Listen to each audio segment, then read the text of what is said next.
Jeni Neatherlin, thank you so much for coming on the Christian Coach podcast. It's an honor. You're our first superintendent in this Yay. podcast. So I don't know if I should congratulate you, but you're a coach. And so Or pray for me. You can pray for me.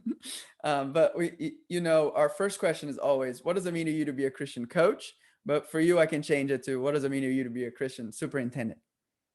Well, I think it's all one and the same because superintendents and coaches, they're all educators. And so I think that living the being identifying yourself, that's part of that, is like that's part of your identity. And part of your identity is not just what you say, it's what you do. And so to me, being a Christian superintendent or being a Christian coach is taking that competitive aspect of trying to excel in our profession, but doing that in a way that glorifies God and, just puts the light on who we are as a human, and then how our walk kind of translates and is one and the same. And so while I was not always really great at that younger in my career, I feel like I'm doing a better job of that now as a mom and as a professional and as an educator, to say, that you don't have to be perfect. You don't have to be this walking embodiment of Christ and Jesus every day. You just got to keep trying and love people. Do you think that that's a misunderstanding of what Christians are? Is, I think the outside world looks at us and always like hypocrite, you're doing these things wrong. Yeah. And I think I coach at a Christian school, and so, we sometimes, which is very hurtful, but sometimes we get other coaches like, oh, I thought you were Christians. And it's like, well, yeah, we mess up too. And that's the whole point. That's the whole point, is that we know we mess up. Therefore, we need Christ to save us. Yeah. The hospital for sinners. That's what it is. Yeah. You posted on Twitter back this spring, I believe. Okay. And this not bad. This has to do with taking steps forwards in your career. Okay. So I'm going to read the tweet, and then we can expand upon that a little bit. Perfect. Being a middle school teacher coach helped me be a better high school teacher / coach. Being an assistant principal helped me be a principal. Being a middle school principal helped me be a better high school principal. And being a COO helped me be a better superintendent. Each step is an opportunity to prepare the path. Step wisely. Expand a little bit more on that, and maybe talk about your journey now now that got you now to be a superintendent. Yeah, absolutely. So I was a teacher and a coach for 10 years, and prior to going into administration.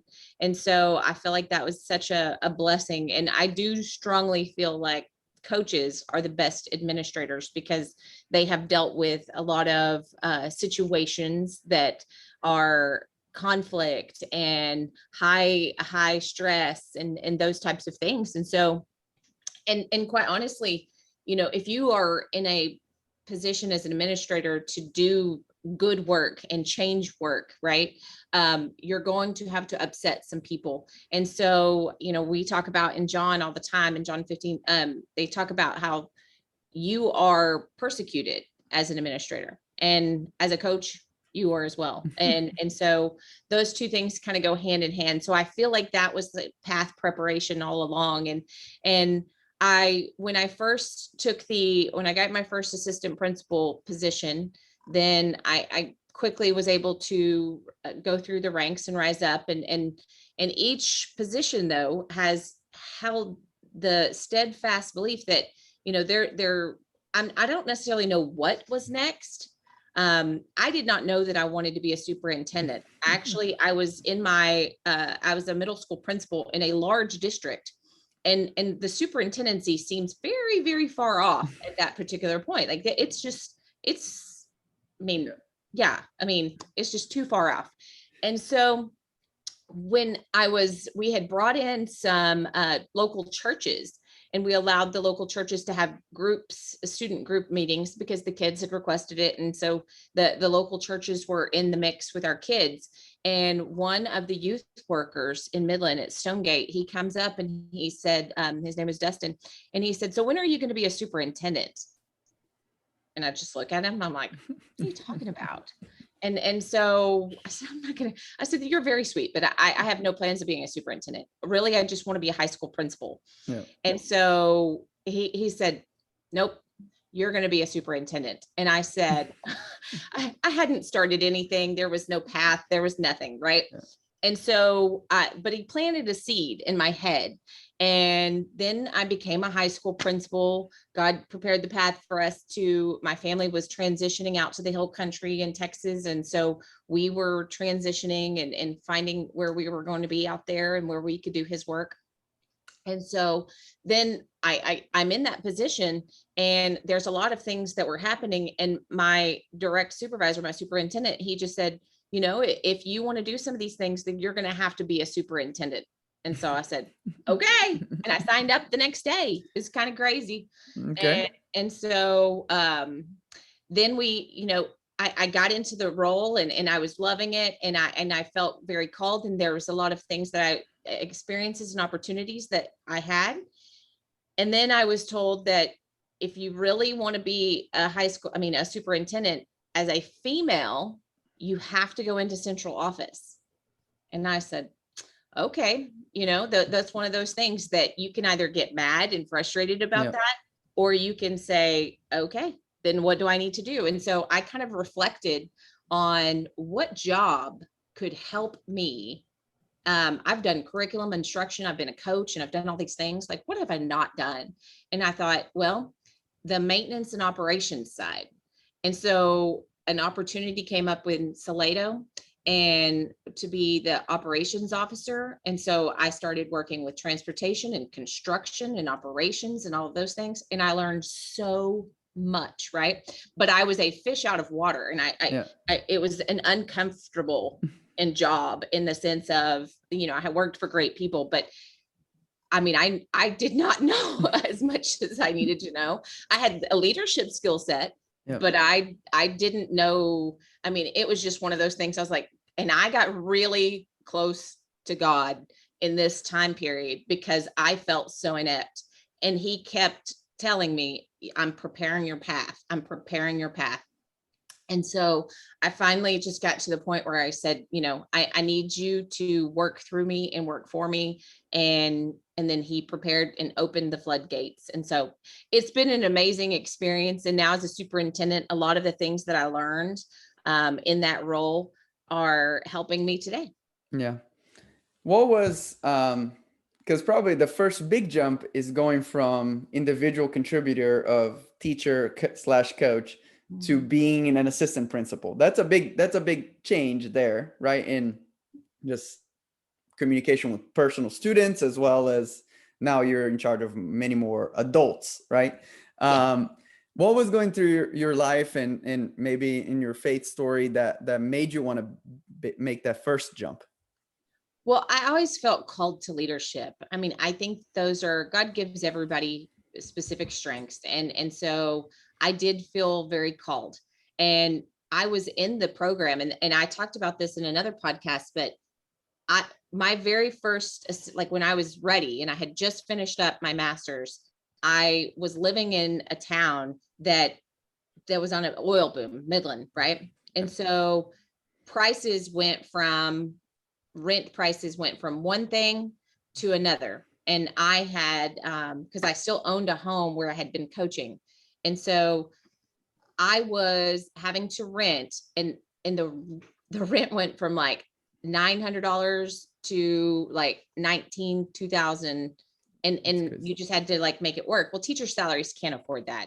And so I just told God, I just said, you know, I need you now. And so if I'm meant to go into this role and I'm meant to do this, like, I need you to work through me and open the path. And so within a month, and like, I couldn't afford the rent. Right. And so he basically prepared the path, and he opened the gate, and I got a job offer. And because I had relinquished my apartment, I didn't know where I was going, but I didn't have anywhere to live. And so because I gave it up because I knew I wasn't going to be able to afford it. I was like, we're going to land somewhere. I don't know where. And I put all faith in him. And then it happened at Midland Lee. and we were able to wear Friday Night Lights and all of that good stuff. And so he just opened the path, and each place that I have been and each opportunity, he just opens the path. Yeah. What are some ways that you stay close to God in order to have that effective communication there where you are listening to him say, hey, this is the next step, right? You might not know what it is, but trust me, this is the right way to do it. What are some of the things that you do on a regular basis to stay close to God? Well, first off, it's who you're around. And that to me is the biggest piece of that puzzle. Like they always say, the people that you're the 5 closest people that you keep around. I keep myself around people who are uplifting and who remind me of what not only that I am capable of, but remind me of who I am. And so those kind of things, my cousin Mish, my brother, there's just family and friends that I stay connected to that really they keep me grounded. And so then my daughter, oh my goodness, my beautiful daughter, she is one of those that she will remind me of. I see Jesus through her all the time, and in her eyes, and so in her actions and those things. And my one of my former assistant principals, he is such a strong mentor to me, and it will, make sure that I'm sent quotes and things that remind me and pray for me, and having people pray for me. I ask people like, you're going to pray for us at the end. I love that, because it's so helpful to surround yourself with people who are going to uplift you. Because one of the things that I would always tell kids, and I would always say, I wish you could see yourself through my eyes. And so you need to surround yourself with people who see the you that you can be. And that is, and listen to them and hear them and feel them and receive their prayers and receive their motivation to you and belief in you. And you can hear it, but you might not always receive it. And that's part of it too, because sometimes in our lives, we don't receive God's grace, and he's given it to us, but we don't take it. And then we internalize that. And so it's very important to surround yourself with great people. I stay in my Bible. I've been very strong in that, and listening to podcasts and listening to people who have walked the walk and that come out of the flames, and they're just taking other people water. Yeah. You mentioned there in your answer about the kids not knowing who they really are, right? And being able to see themselves as we see them. And maybe sometimes, how God sees them. What are some of the struggles you've been experiencing, even through COVID, that middle school and high school kids are facing right now? They are struggling with, I will be honest, the social aspect. That's a huge struggle.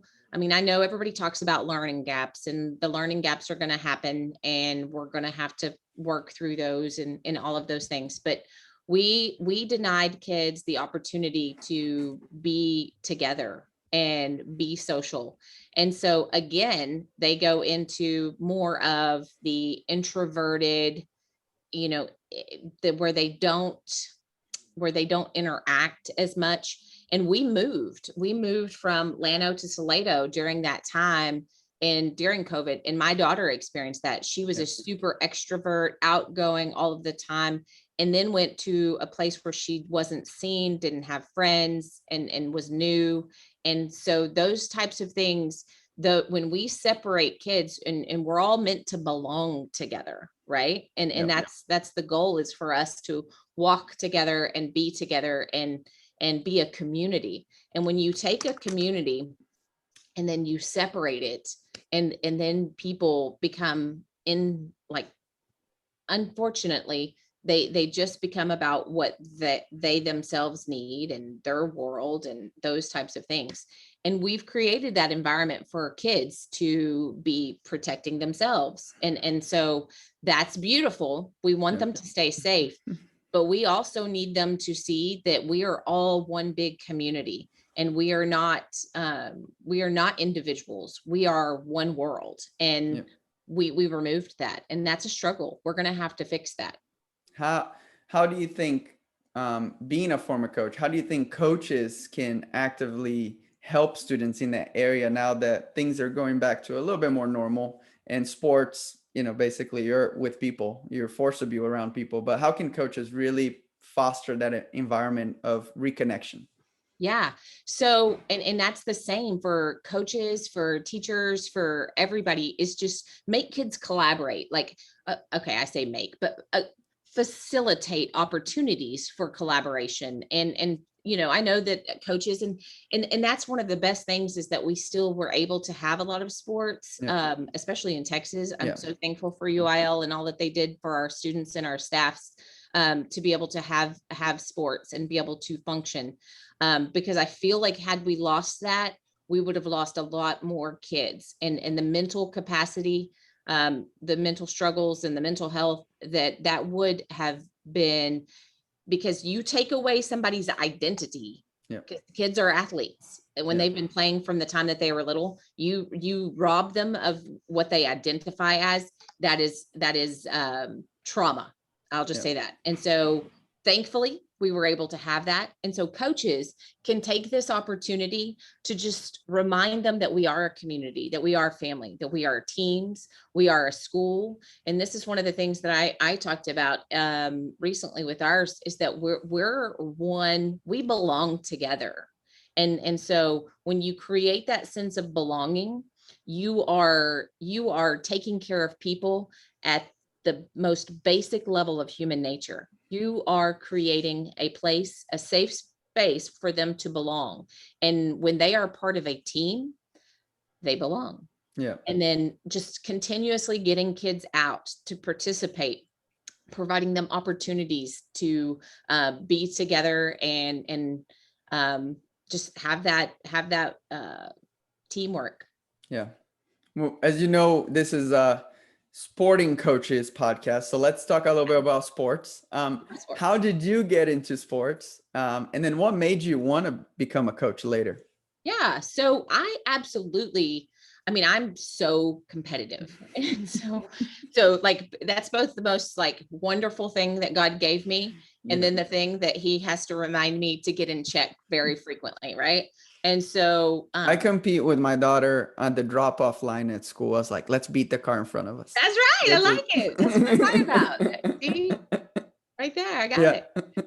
So, and that's fun. That's a connection, right? Yeah. And so I think that it's so important for kids to be involved in sports, especially girls. But I just have a super athletic, competitive family, right? Okay. And so growing up, and we were very destitute. We did not have a lot of money or anything like that. We were living in, Midland has the haves and the have-nots, in oil business, but I was definitely a have-not. And so we would just play. My brother would force us to throw the ball with him. And Did you just have one brother? Or I had one brother, yes. Okay. And so, he's an athletic director as well. Okay. And so he is, and we would always play. We were always out there throwing and playing and working and taking care of business. And so, but I always played softball. And then you're out there, and I had an aptitude for it. And then we're out there in the fields, and then that became my family,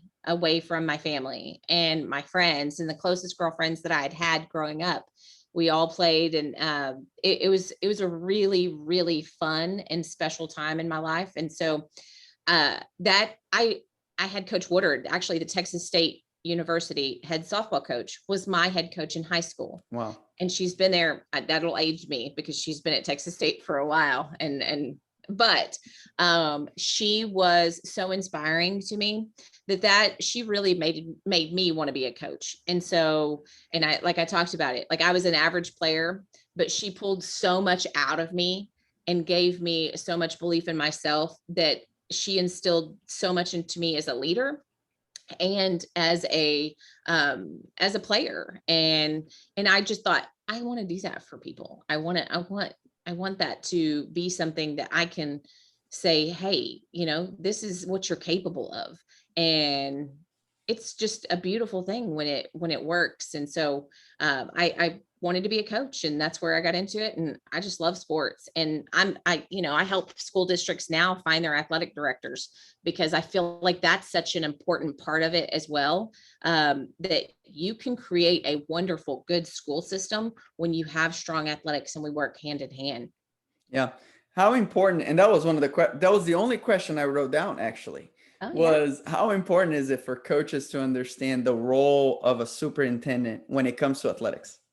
Yeah. So, I mean, we have to see the big picture, the Correct. global picture, right? And so I always tell my coaching staff and the coaches that and actually any program director for that matter, I want you to fight and advocate for your program.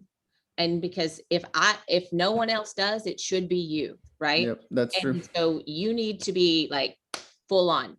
My job is to manage all and to say, I'm going to have to tell you no at times, but that doesn't mean you should take that personally. It means that you continue to fight for your program, whether it's the band program, whether it's the theater program. I want you to fight to the death on just, making sure that your people. Now, I need you to be a teammate and a team player to say, if you hear the word no and you hear the word not yet, and I prefer not yet. I don't like the word no as much. And just say that we were going to have to find a different way, that you understand that we work together, and that you're also the teammate that says, okay, so I'm sacrificing for the whole, or we're all going to be a part of this. And so while this program may get something this year, this program, or we have to make sacrifices. I say, I wholeheartedly believe in see the need, meet the need.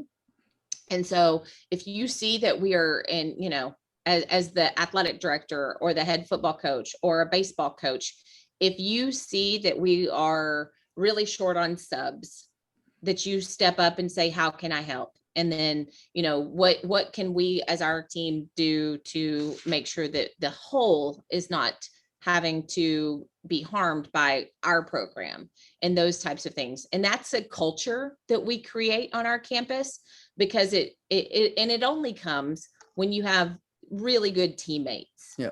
And that's why that's important, because as a coach, I wanted to advocate for softball programs. Like, I was a softball coach, a head softball coach. I advocated for my program. That's great. But I also needed to see that if we needed something, like if they needed to use this facility at that time, because we had a storm and the Red Cross had to come in and we had to do this XYZ, I'm there, I'm helping, we're taking care of it. And so then softball then becomes a back burner, and then the priority is people, and the priority is humanity, and what is best for the team. And that's, it's the most basic concept that all coaches actually teach and preach in their program. It just has to be translated to a higher level as a whole campus. And that's whether it's a college campus or a high school campus, or actually any company. Like it all goes this one in one, hand in hand. That's true. That's true. Well, thank you so much. Thank you. This was great. I loved it. I think you'll open the eyes of a lot of coaches that might not know what a superintendent does, or, might just, like you said before, it's like so far away and so disconnected from the day to day, but I think it'll be enlightening to everybody. How can we be praying for you? We have a young man in our school system that has leukemia, and his name is Javier. And I would greatly appreciate prayers for him. And there's two things. We are actually transitioning, we're moving, so I can be closer to where I'm working. So, because y'all talk about, being the mission field is where you are. And so I'm trying to be in the mission field where I am. And so we're in the transition of a move. So if you could pray for that, I would love that. All right. Sounds good. Let's pray.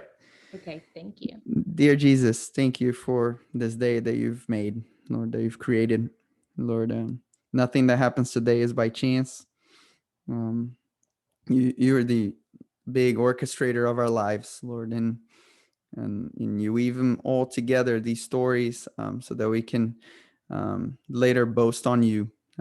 Father, thank you for Miss Neatherlin and all that she's done in Texas in the school system.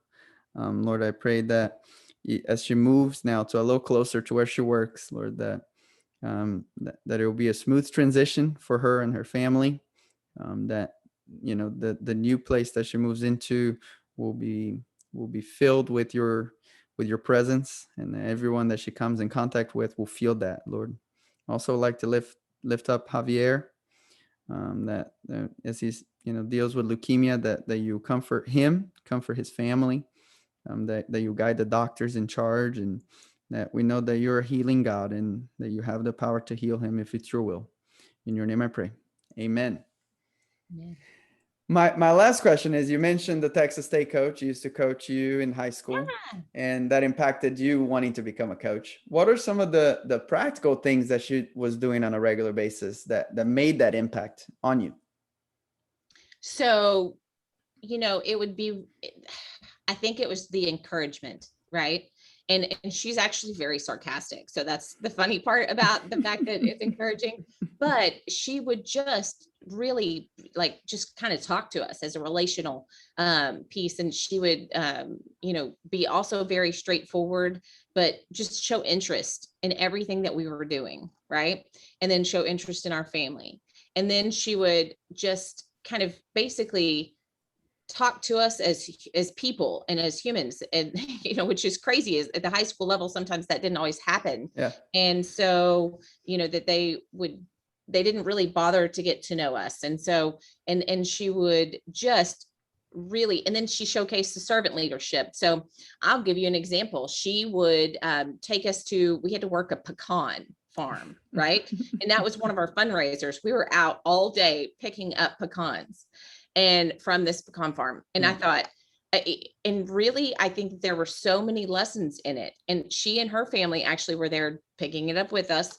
And it was really hard work. And I think that there were so many more lessons in that rather than simply like a fundraiser. And so it was all a very much perspective. And she would honor kids that were picking up the trash at the end of the game, and talk to us about like who did and who didn't, just like I saw this, and she would see things that would matter, and she appreciated and applauded the teamwork. And so, and then I think the biggest part was that I actually was the designated, I was the hitter, right? Okay. And so the designated player or designated hitter at the time. And I wasn't playing the field, and I was used to playing the field. And so, but my role that year was to just be the hitter. And she would pull me aside and she would say things that having those difficult conversations that you have to have, and just say, this is what we need as the team, and this is what we need you to do well. And so I want you to put all of your efforts into being this. And so how can I help you do this? And I believe that you can, be exceptional in this. And I think that year I was like the second highest in the district in my batting average. And so what she did was gave value to something that in my mind didn't have value. Right. Yeah. And so I learned a really good lesson with that even if you are not the star player or playing every second of every game, that you are bringing value as a role player. And so if you are bringing value, and she could have that conversation with me and make me feel that way, how could I bring value to others and show them that even in an insignificant or significant role, and however they deem that they bring value to the whole. And when you are successful, and then you see that how you're contributing to success, that translates into people that have value and want to share that value and can bring value out of others. And I just loved her. That's great. That's great. I think the cool thing of picking pecans, right, is that it's like, man, I'm picking pecans, but no, like if you pay attention to it, there are other lessons in there, right, that you can translate to life and in softball. Yeah, like it just like it was just something that I think was very out of the norm, and it was very beneficial because Yeah. I thought this is not what I want to do the rest of my life. Yeah. I don't want to be I don't want to have to like break my back because they are heavy. They are very heavy. Yeah. Oh, you keep accumulating pecans. Yeah, they get heavy. But that's good. Well, thank you so much, Jenny, for coming on. This was great. And appreciate you taking the time. Thank you for having me. Have a